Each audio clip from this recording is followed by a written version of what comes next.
আজকে তাপ অধ্যায়ের ক্লাস 7-এর দেখো যে শর্ট কোশ্চেনগুলো নিয়ে আলোচনা করব। তাহলে আমরা এই ক্লাসটা তোমাদের পড়িয়ে দিয়েছি পুরো তাপ, তোমরা ডিসক্রিপশানে লিঙ্ক আছে সেখান থেকে দেখে নিও, সেখানে বুঝে নিবা। এবার প্রথম কোশ্চেন দেখো, তাপের প্রচলিত একক কী? উত্তর হবে ক্যালোরি। কোন যন্ত্রে তাপ পরিমাপ করা হয়? এটা 2 নম্বর, উত্তর হবে ক্যালোরিমিটার। তারপরে তাপমাত্রার সিজিএস একক কী? উত্তর হবে সেলসিয়াস। তারপরে তাপ এবং উষ্ণতার মধ্যে কোনটি শক্তি হয়? আমরা জানি তাপটা হয় শক্তি। তারপরে থার্মোমিটারে কি পরিমাপ করা হয়? আমরা জানি তাপমাত্রা পরিমাপ করা হয়। সেলসিয়াস স্কেলের নিম্ন স্থিরাঙ্ক কত? 0 ডিগ্রি সেলসিয়াস। ফারেনহাইট স্কেলের ঊর্ধ্ব স্থিরাঙ্ক কত? 212 ডিগ্রি ফারেনহাইট। থার্মোমিটারে কোন তরল ব্যবহার করা হয়? পারদ ব্যবহার করা হয় থার্মোমিটারে। ওটা স্মল জি হবে। হ্যাঁ, সেলসিয়াস স্কেলের প্রাথমিক অন্তর কত হয়? 100 ডিগ্রি সেলসিয়াস হয় প্রাথমিক অন্তর। তারপরে 180 ডিগ্রি ফারেনহাইট কোন স্কেলের প্রাথমিক অন্তর হয়? উত্তর হবে ফারেনহাইট স্কেলের। তারপর কোন উষ্ণতায় ডিগ্রি সেলসিয়াস এবং ফারেনহাইট সমান হয়? আচ্ছা, মানে কোন উষ্ণতাতে সেলসিয়াস এবং ফারেনহাইট সমান হয়? উত্তর -40 হবে। 32 ডিগ্রি ফারেনহাইট এবং 1 ডিগ্রি সেলসিয়াসের মধ্যে কোনটি ঠান্ডা? উত্তর হবে 32 ডিগ্রি ফারেনহাইট। তাপ এবং ভরের সম্পর্ক কি? সমানুপাতি, মানে তাপটা বাড়লে ভরটাও বৃদ্ধি পায়।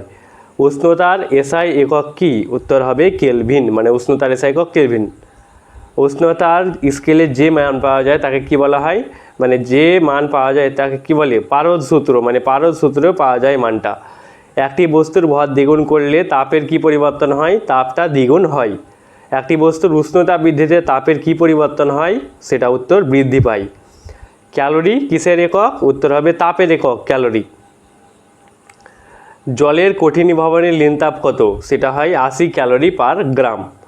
জল বাষ্প করতে কত লিনতাপ প্রয়োজন হয়? 537 ক্যালোরি পার গ্রাম প্রয়োজন হয়। লিনতাপের এসআই একক কি? উত্তর ক্যালোরি পার কেজি এসআই।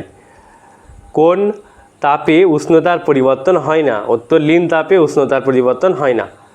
কোন প্রক্রিয়ায় মেঘ সৃষ্টি হয়? ঘনীভবন প্রক্রিয়ায় মেঘ সৃষ্টি হয়। 1 গ্রাম জলকে বরফ করতে কত লিনতাপ প্রয়োজন হয়? উত্তর হবে 80 ক্যালোরি লিনতাপ প্রয়োজন হয়। ঘনত্ব বৃদ্ধিতে তাপের কি পরিবর্তন হয়? উত্তর বৃদ্ধি পায়, ঘনত্ব বাড়লে তাপটা বৃদ্ধি পায়। বরফ কোন প্রক্রিয়ায় জমে গলে? তাহলে ওটা হবে গলন প্রক্রিয়াতে বরফ গলে যায়।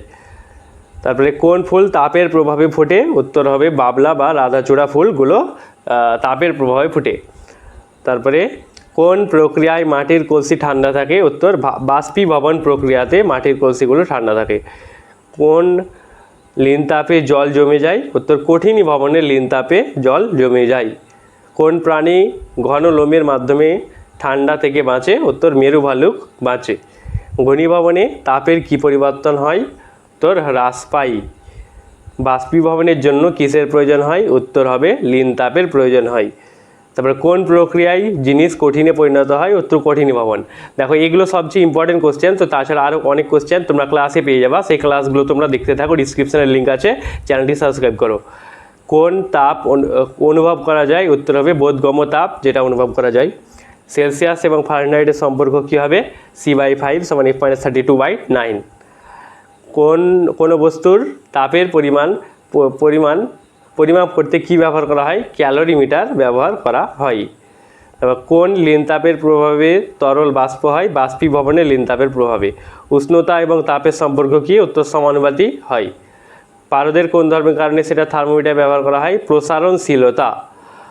তারপরে কোন স্কেলে থার্মোমিটার বেশি ঘর থাকে? উত্তর ফারেনহাইট স্কেলে বেশি ঘর থাকে।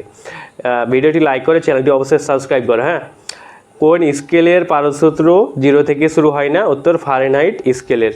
ঠিক আছে, তাহলে এই যে প্রশ্নগুলো দেখো সবচেয়ে ইম্পর্টেন্ট তোমাদের চ্যাপ্টারের, তো সেগুলো তোমরা ভালোভাবে করো এবং এই ক্লাসটা দেখার জন্য তোমরা ডিসক্রিপশানের লিঙ্কে ফলো করো। সব চ্যাপ্টার তোমাদের ক্লাসের প্রত্যেকটা ভিডিও দেওয়া আছে, তো সেখান থেকে তোমরা দেখতে থাকো এবং আমাদের চ্যানেলটি সাবস্ক্রাইব করো।